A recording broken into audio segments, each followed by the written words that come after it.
Hi friends, welcome back to the channel. My name is Sydney, and if you are new here, this is just a place where we can talk about true crime, spooky scary stories, dark history, or anything else I got going on in my brain. I've been researching this case for a while, and I've been putting it off because I feel like I didn't have a good grasp on the entire situation, but it's time, and I would first and foremost like to thank my friend Shank for giving me this idea.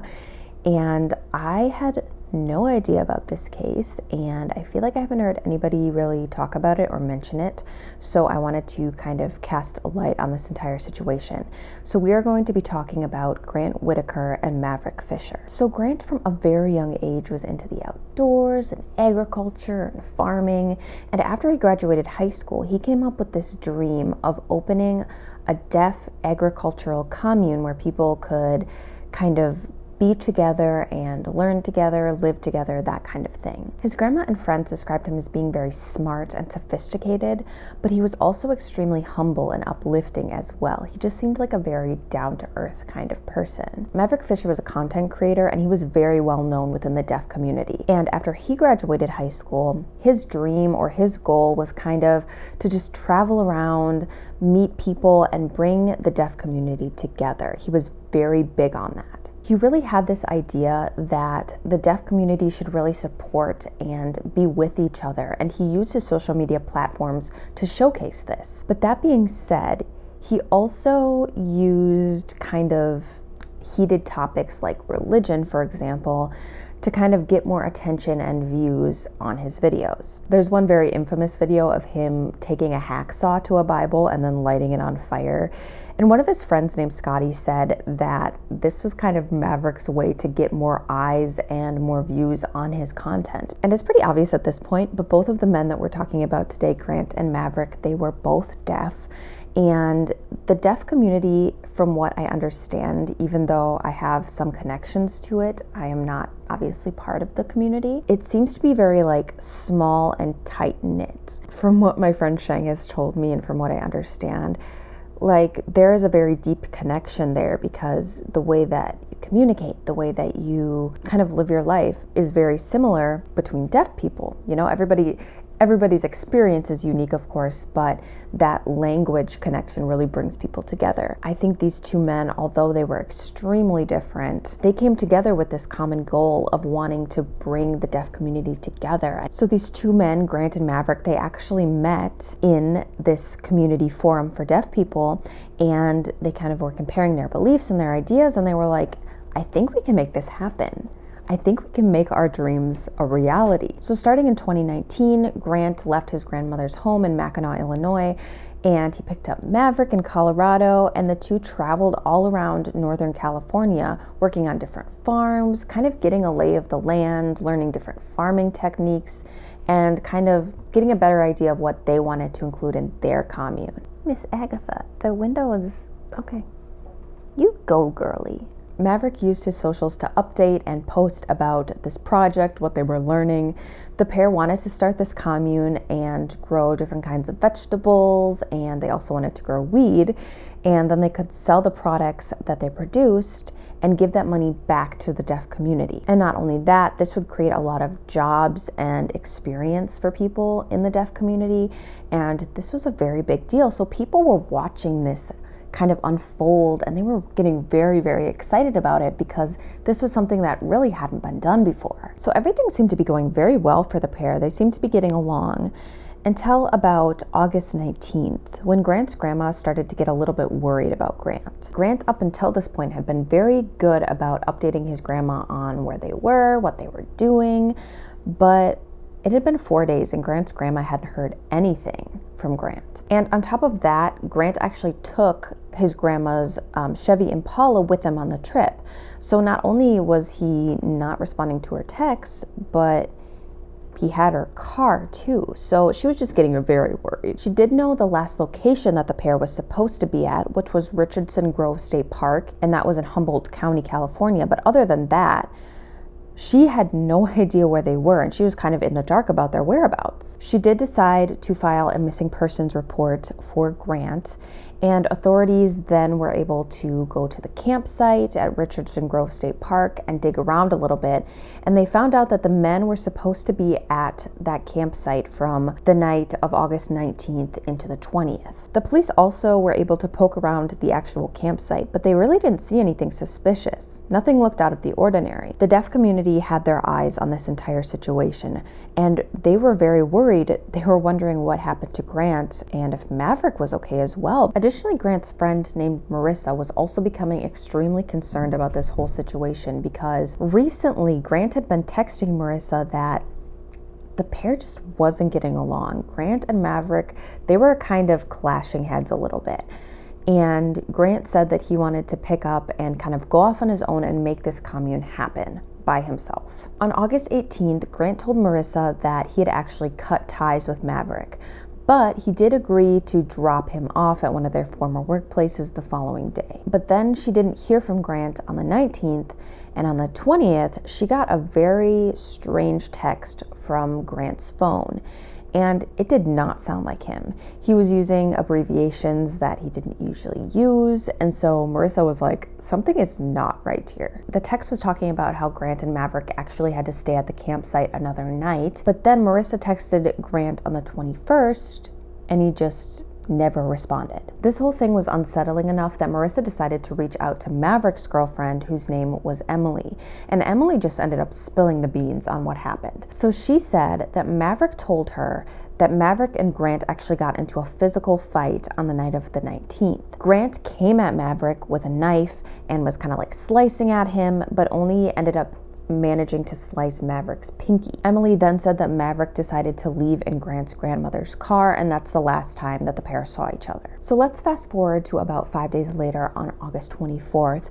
Investigators were actually able to find Grant's grandmother's car, and it was just parked in a place called Treasure's Thrift Store, and this was in Clear Lake Oaks, California, which was about 115 miles south of the campsite. The police did find blood in both the passenger and back seats of the car, and not only that, but they actually found Grant's license in the car as well. So at this point in the investigation, the police obviously knew that Grant and Maverick were traveling together, and so based on the evidence just within the car, they knew that at least one of these men had been involved in some kind of violent attack. They also knew that both men were at the campsite and in the car at some point, and so they couldn't really figure out who, if either of the men, were the victim in this whole situation. Although Grant had stopped basically all communication with his loved ones, Maverick was actually talking to his friend Scotty and sending him pictures of himself in Mexico, which is not concerning in the least. Scotty was obviously a little bit confused because he knew that Grant and Maverick were together, traveling throughout Northern California, and suddenly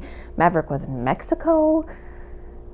Didn't really connect. Something was a little bit off. But when texting Maverick more, it seemed like he was very chill about the whole trip. He was just having fun. He was getting tacos. Like, he was just enjoying Mexico. But Scotty just couldn't let this thing go because it was just so suspicious to him that Grant had disappeared and suddenly Maverick was in Mexico. Scotty in this whole situation is such a badass. Like, Maverick is his friend, but Scotty just straight up asks him what happened to Grant. He's like, why are you in Mexico and what's going on with Grant? And Maverick basically just straight up admits to killing Grant. He tells Scotty that Grant was mentally ill and he was just having like some sort of breakdown, and he ended up attacking Maverick, and so he had no choice but to defend himself. Maverick was kind of joking about the whole thing and seemingly had no remorse for killing Grant, and so Scotty did the right thing and he went to police on the 25th and gave them everything he knew about Maverick. Investigators asked Scotty if he would be comfortable to continue talking to Maverick just to try to get him to disclose the location of Grant's body. And surprisingly enough, Maverick actually gave Scotty a very detailed message containing exactly where Grant's body was located. As authorities pulled up to Lee's ranch, the owner, whose name is Lee, obviously, he was actually waiting outside. And once police got out and started questioning him, he was like, "Are you guys here for the body?" And the police were like, "Huh?" The police were like, okay, you need to explain yourself because this is very strange. And Lee told them that that morning he had actually gotten a text from Maverick being like, hey, I hid Grant's body at your ranch. Hope that's okay. Like, what the fuck? The police then asked Lee if he went to go look for the body, but he was adamant that he had no desire to do that. But he did give the police some more information about Maverick, Grant, and Lee's relationship with each other. This was actually one of the places where Grant and Maverick worked in Northern California. So it turns out that Grant and Maverick actually left Lee's ranch because Lee and Grant got into a disagreement about how some things were being done at the ranch. And so Lee decided he was going to fire Grant, and he told him to just never come back. Like, just go away. I don't want to see your face anymore. Which, it didn't say what the argument was about, but I have to imagine it was something pretty significant if he never wanted to see Grant again.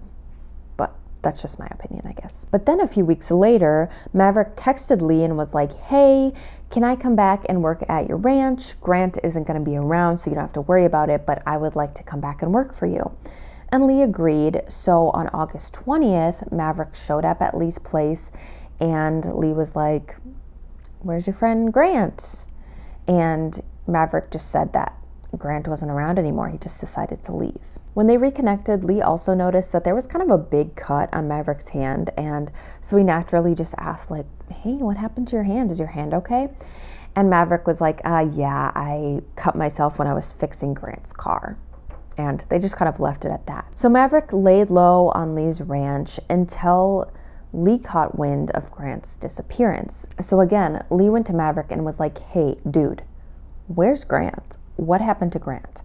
And at this point, Maverick admitted that he and Grant had got into an altercation, and that's how he got the cut on his hand, but that Grant had kind of just run off after the scuffle. Lee convinced Maverick to go to the police and just file a report with them. So Maverick went to the Lakeport PD, but they actually turned him away, saying that because the incident happened in Humboldt County, that he needed to go there to file a report. But instead, the following morning is when Maverick decided to hop a bus and head to Tijuana, Mexico. I have to say that when I first heard that Maverick just got on a bus to Mexico, I was like, he's guilty. Like, for some reason, criminals always seem to go to Mexico, and I don't know why. It usually doesn't work out. They usually get brought back to the United States, so it's like, why Mexico? Why go to Mexico? Why not go to someplace where there's like no cameras, no phones, no way to communicate with the outside world? Then I feel like then you would be able to get away with something. But Mexico probably shouldn't just be putting these thoughts out into the universe, but it just seems like a stupid place to go. Maybe that's just me. I don't know. Maybe just don't commit crimes, and then you don't have to worry about where you would go if you committed a crime. After speaking with Lee a little bit, they decided it was finally time to search the 120-acre property to try to find Grant's body. They actually took an ATV around and followed Maverick's very specific instructions until they came across Grant's body, which was wrapped in a sleeping bag. Luckily, investigators also stumbled across Maverick and Grant's tent, which was shoved into this tiny little bin and just hidden somewhere on Lee's property. This was an extremely important, crucial piece of evidence because this was the alleged crime scene. This is where it all went down. The investigators quickly set the tent back up, and they were kind of expecting to see blood splatter all over the tent. If what Maverick told Scotty was true and Maverick acted in self-defense, then the entire tent should have just been covered in blood. But that was not the case. All of the blood was concentrated in one singular corner of the tent, which showed that Grant was most likely laying down in a vulnerable position when he was attacked by Maverick. And more evidence was uncovered once Grant's body was autopsied. It showed that his entire skull had been crushed, and his death was due to blunt force trauma. Investigators thought that it would have taken a very large rock being hit over Grant's head multiple times in order to do this type of damage. After the autopsy, it was officially ruled that Grant's death was a homicide. By this point, Maverick had been arrested in Mexico and extradited to the United States, and he was under investigation. Grant actually had a very extensive interview with authorities, and his series of events goes as follows. The two men were staying at a campsite in Richardson Grove State Park, and that night on August 19th, a fight broke out between the two men. Grant wanted to focus on things like agriculture and farming and produce, and Maverick just really wanted to grow some weed. And so Maverick told Grant that he wanted to part ways. He wanted to just build his own commune by himself. And evidently this made Grant very angry. The men didn't talk for about 3 hours, and finally Maverick decided to go into the tent, and a little while later, Grant came into the tent wielding a knife. Grant started swinging the knife at Maverick, and so Maverick tried to grab Grant's hand, and that's when his pinky got sliced. And so in self-defense, fearing for his own life, Maverick took a small rock, about hand-sized, and hit Maverick about 20 times with the rock until he stopped moving. It was only after those 20 blows that Maverick stopped and realized that Grant was dead. He quickly transported the body to Lee's ranch, and then, being scared and not wanting to go to jail, he hid Grant's body, ditched the car, and then took off to Mexico. Despite the confession of self-defense from Maverick, he was officially charged with first-degree murder, assault with a deadly weapon, and auto theft. Maverick Fisher's trial started on October 26th of 2020 in Lake County, California, and lasted for about 12 days. Maverick actually got on the stand and testified for about 2.5 days, which, if you guys follow a lot of true crime cases, is kind of rare for a person being accused of murder, but he did go on the stand and testify. Maverick was actually found not guilty of first-degree murder. However, he was charged with involuntary manslaughter and auto theft. He was sentenced to about 4 years in prison. This is kind of random, but I just had to share it with you guys. So there was a journalist for a deaf news channel called The Daily Moth, and his name was Joey. And he was actually very closely covering this entire situation, Grant's disappearance, the trial, all of that stuff. Joey was actually there, and after the sentencing, as Maverick was being led out of the courtroom, he looked at Joey and finger spelled F-R-E-E to Joey, basically saying, "Look, man, I got away. I escaped." And he really did. I mean, he got out of a first-degree murder charge. That's very rare. Very rare with all the evidence that was presented, I think. Another interesting little story is that Marissa, if you remember from the beginning of the story, Grant's friend, actually had the courage to FaceTime Maverick after his sentencing and asked him, "Do you have any remorse?" And Maverick just said no. And on top of Maverick's light-ass sentence of 4 years, he was actually released after 19 months.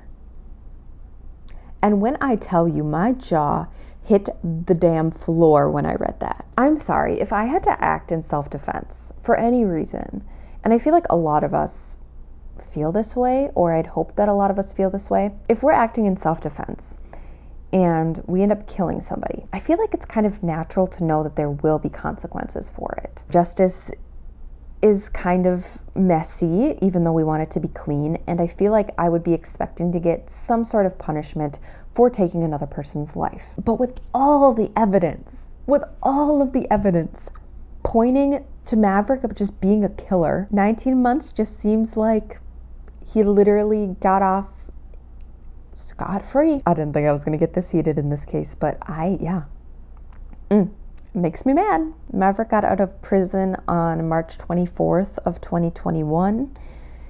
He's now married and he has a son that was born in October of 2023. He has a pretty big following on his social media still. He has an Insta, he has Facebook, he has a YouTube page where he does vlogs and things like that. He still seems to be like traveling around doing the whole like vlogger life. And he has a pretty big following as well. Generally speaking, I was seeing about like 114,000 followers on each page, which is I don't know, a little bit concerning. His ideas are good. Like, bringing together the deaf community is good. Having adventures, being able to like be independent and free and whatever is a good thing, but not when you killed a guy, you know? not when you killed a guy, not when the evidence is there that you killed someone. And I think actually the most disheartening thing about Maverick's situation is that the comments on his pages are like